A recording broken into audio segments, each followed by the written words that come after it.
During the period of struggle for freedom, in spite of the difference of opinion among the leaders on various issues, they were unanimous on one issue. That is, there was consensus on one issue, and that was that after independence, the economic development will not be left in the hands of the private players. That is, there is a need of government hand for the development of the country.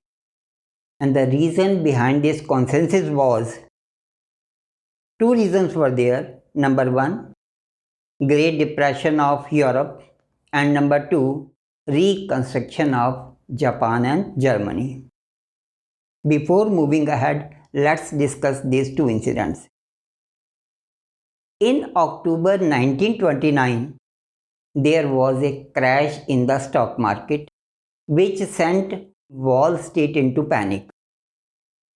This Wall Street basically is a financial block in lower Manhattan area of New York, where the New York Stock Exchange is located. This Wall Street of New York is as popular as Dalal Street of Mumbai, where the Bombay Stock Exchange is located. You might have heard the word Dalal Street if you have seen the movie Scam 1992, which is associated with the stockbroker Harshad Mehta.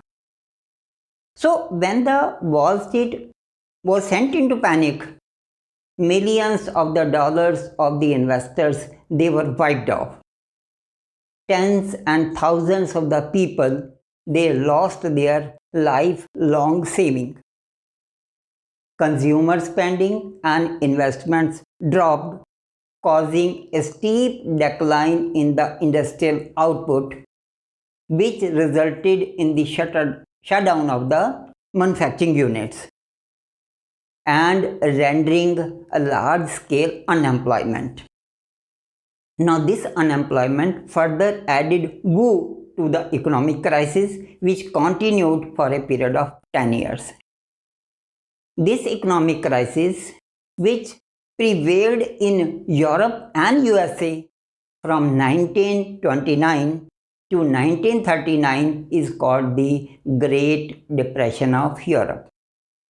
Same way, Japan and Germany, they suffered heavy losses and damage in the World War II.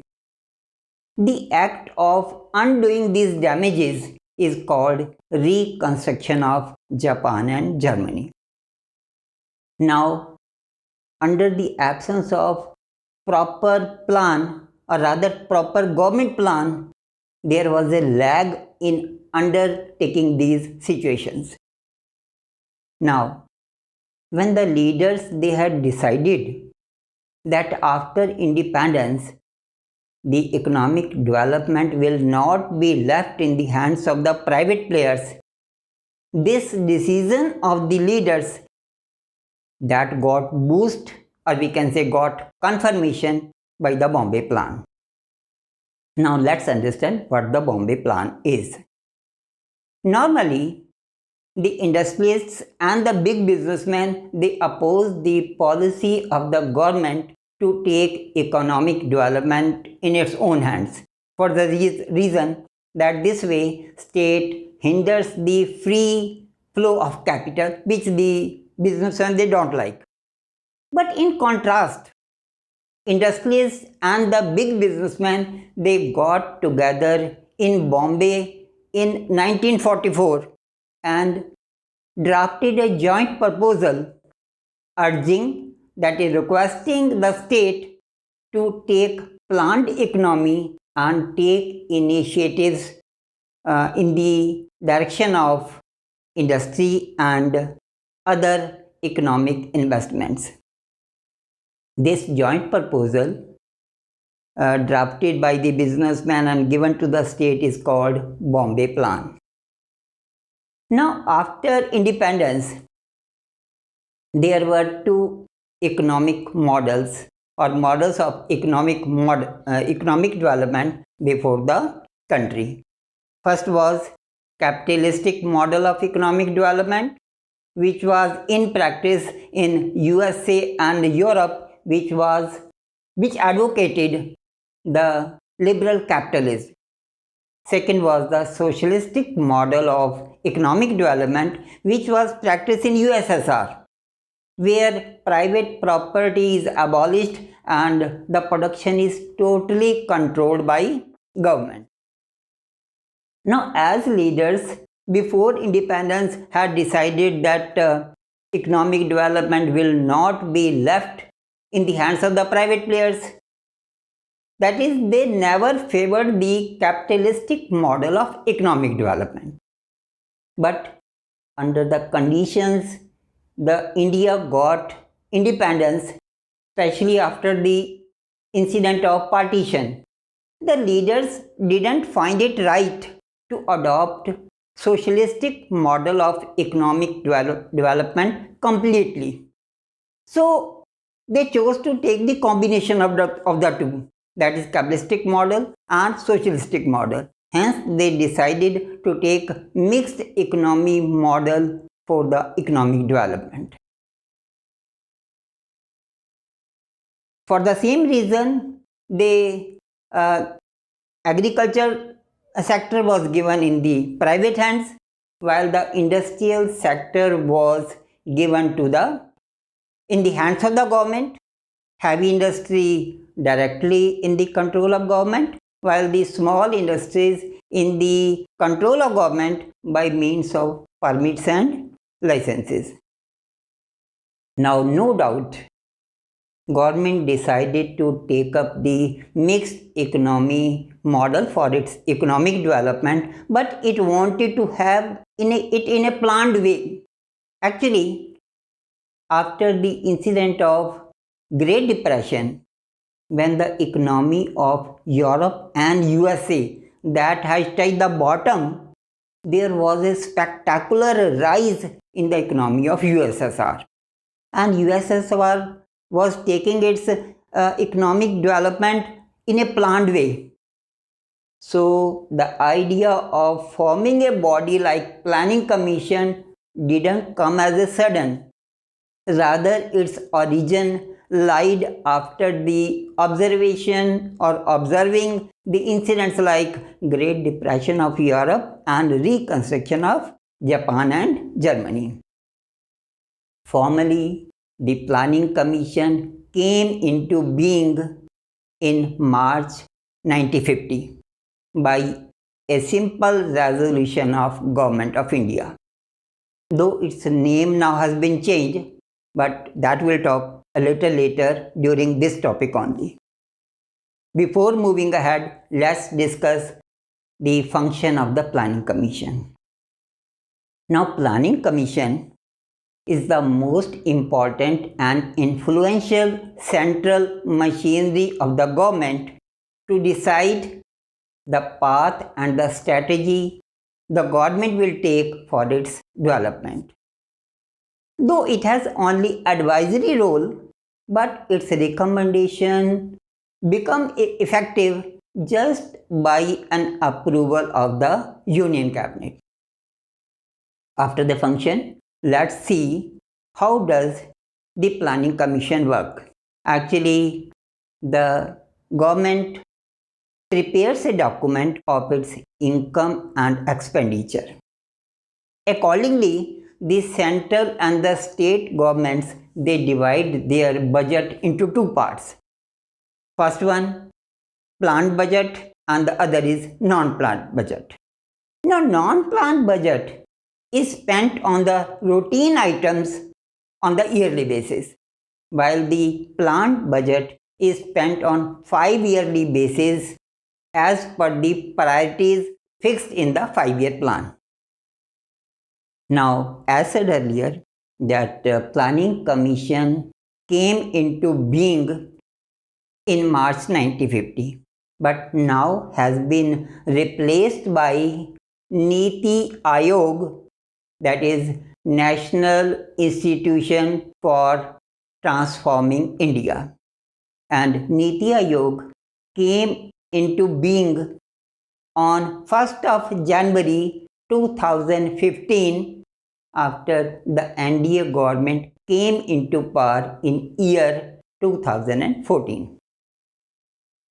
Now, when the country or the leaders or the government had decided to adopt the mixed economy model for its economic development, it became the target of both the right wing as well as the left wing, and both had their own reasons to criticize the government.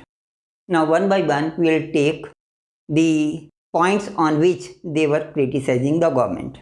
Firstly, the points on the basis of which the right wing criticized the government for adopting mixed economy model for its economic development. Number one, planners have not left enough space and stimulus for the private players to grow. Number two, to save the interest of public sector undertakings, government is putting hurdles in the path of private players in the name of permit and licenses. Number three, government is not putting enough import duty on the items which can be manufactured in India, that is to boost the domestic industry. And number four, government is controlling many other things unnecessarily, resulting in inefficiency and corruption. Now we are talking of the points on the basis of which left wing criticize the government. First one, government is not spending enough on health and education.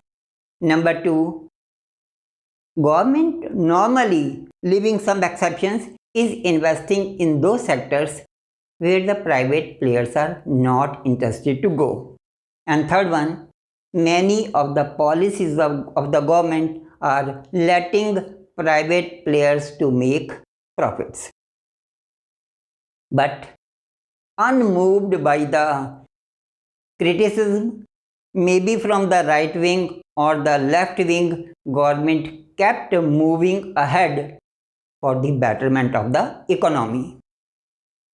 After this, now we are going to take the three foundation steps the government took again to make the economy go ahead. First foundation step, to give priority to the agriculture sector and take up the projects, heavy duty projects like Hirakud Dam and Bhakranagar Dam.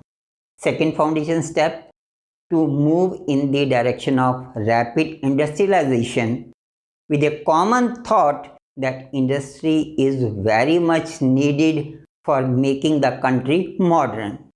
And third foundation step, that was to give due focus to the transport and communication.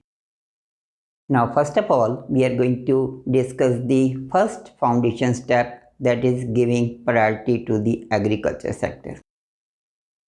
Now, during the detailed discussion of this foundation step, we'll cover a large number of topics which will not only enrich your knowledge for this chapter of politics of plant development, but will be equally helpful for your one of the chapter of your economics book, that is Indian Economy on the Eve of Independence.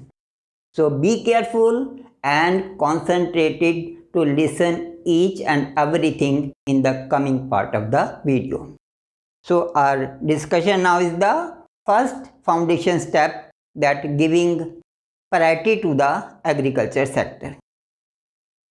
Now we know that agriculture sector was hard hit after the independence, especially after the incident of partition. For the same reason, a large amount was allocated to the agriculture sector in the first 5-year plan. That is 15% was kept for the agriculture sector in the first 5-year plan, against just 7.5% which was kept for industrial sector. to support the agriculture sector, an additional amount of 17% was kept for the heavy duty projects like Hirakud Dam and Bhakra Dam for the control of flood and irrigation. And irrigation, is the utmost need of the agriculture sector. In addition, to support the agriculture sector, steps were taken in the direction of the land reforms. Now let us discuss the 4 steps the government took in the direction of land reforms just to support the agriculture sector. First one was abolishing of Jamindari system. Government abolished the colonial rule of Jamindari system in 1950, which was imposed long back in 1793 by the British government, and the purpose was to make peasants move out of the clutches of jamindars who were little interested in agriculture. Second step in this direction of land reform is the land consolidation.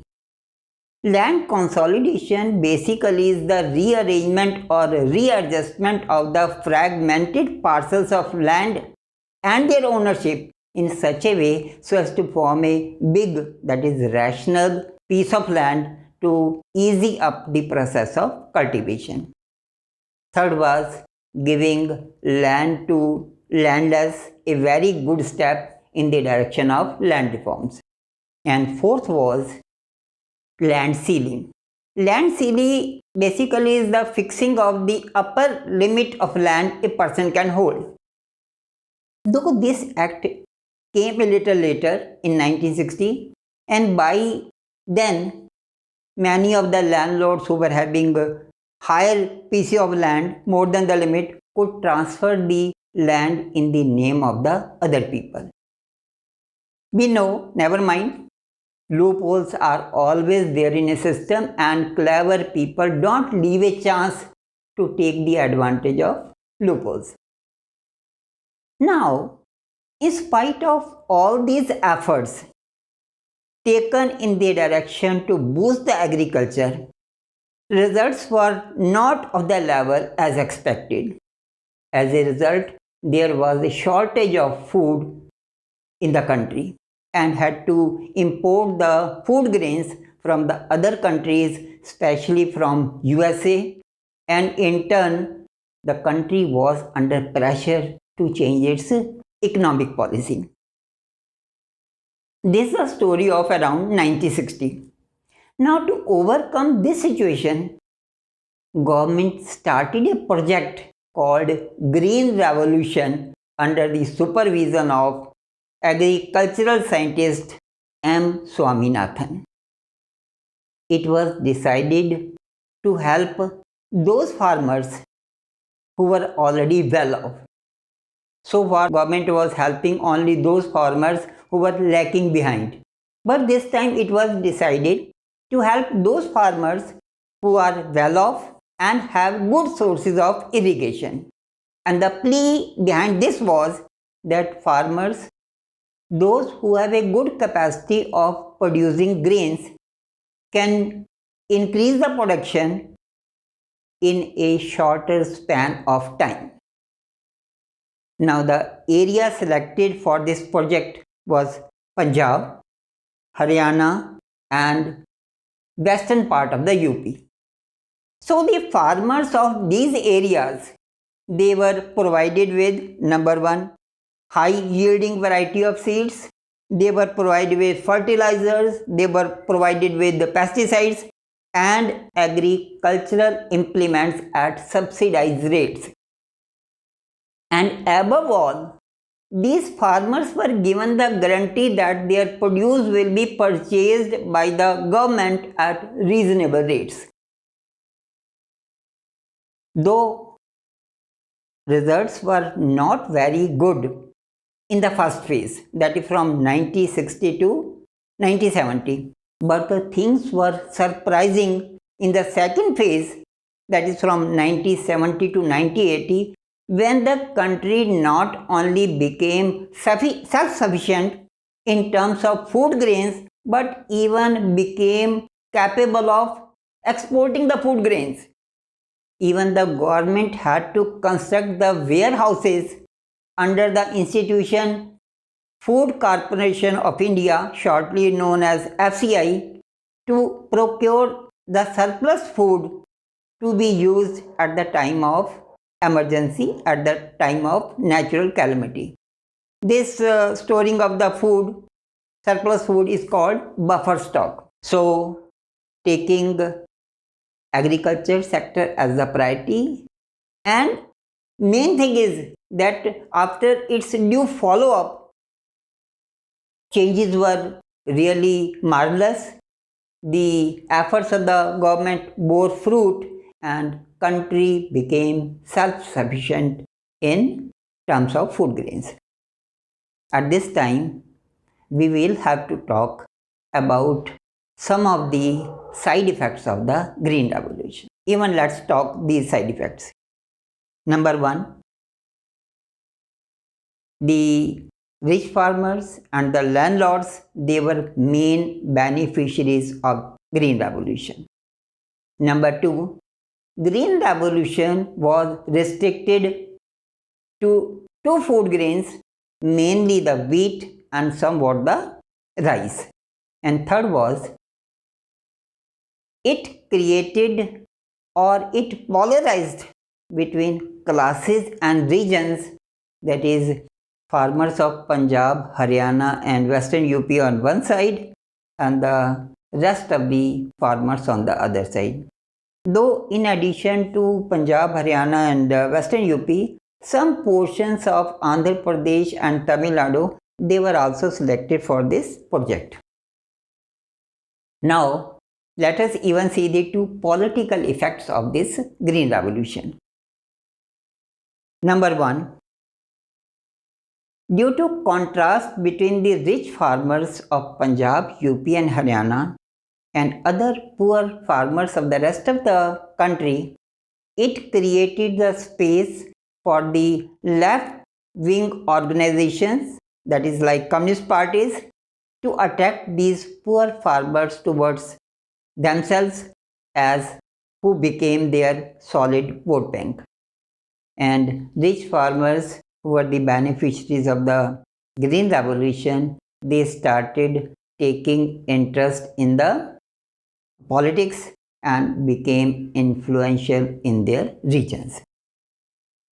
After having a detailed discussion of this first foundation step, that is giving priority to the agriculture sector, we are going to take up the second foundation step, that is moving in the direction of rapid industrialization, with a common thought that industry is very much needed for modernizing a country. But due to some technical reasons and not making one video too long, we are ending up this chapter here only, and the rest of the topics will be taking in the second video. So wait for that, and answers given, or the question and answer part about that too, will be taking in the second and the last portion of this topic in the separate video. Thank you very much.